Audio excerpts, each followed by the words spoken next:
विझलो जरी आज मी हा माझा अंत नाही, पेटेल पुन्हा नव्याने हे सामर्थ्य नाशवंत नाही।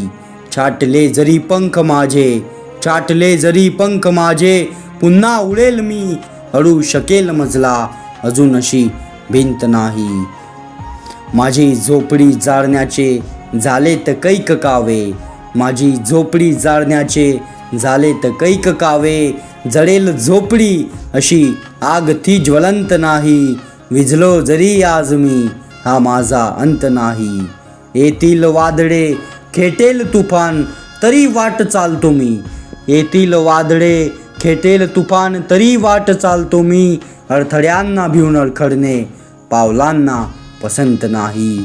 विझलो जरी आज मी हा माझा अंत नाही, विझलो जरी आज मी हा माझा अंत नाही।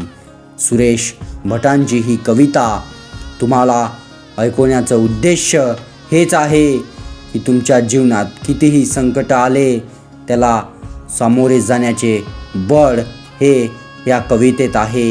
ही एक कविता जर तुम्ही तुमच्या जीवनात ऐकली असाल तर तुमच्या जीवनात कोणतेही संकट आले त्याला सामोरे जाण्याचे बळ तुमच्यामध्ये आहे असं तुम्ही समजून घ्या।